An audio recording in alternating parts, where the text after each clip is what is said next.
الحمد لله رب العالمين الرحمن الرحيم مالك يوم الدين إياك نعبد وإياك نستعين اهدنا الصراط المستقيم صراط الذين أنعمت عليهم غير المغضوب عليهم ولا الضالين.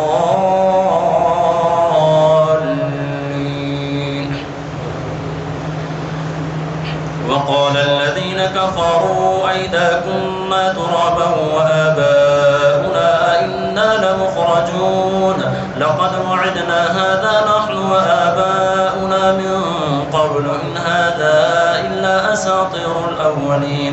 قل سيروا في الأرض فانظروا كيف كان عاقبة المجرمين ولا تحزن عليهم ولا تكن في ضيق مما يمكرون ويقولون متى هذا الوعد إن كنتم صادقين.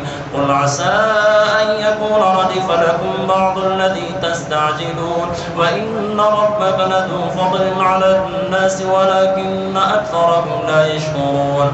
وإن ربك ليعلم ما تكن صدورهم وما يعلنون وما من غائبة في السماء والأرض إلا في كتاب مبين. إن هذا القرآن يقص على بني إسرائيل أكثر الذي هم فيه يختلفون وإنه لهدى ورحمة للمؤمنين. إن ربك يقضي بينكم بحكمه وهو العزيز العليم.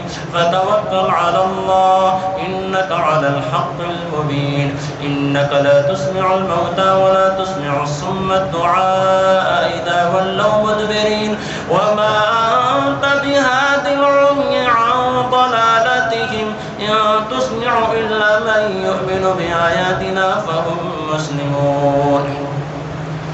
وإذا وقع القول عليهم أخرجنا لهم دابة من الأرض تكلمهم أن الناس كانوا بآياتنا لا يوقنون.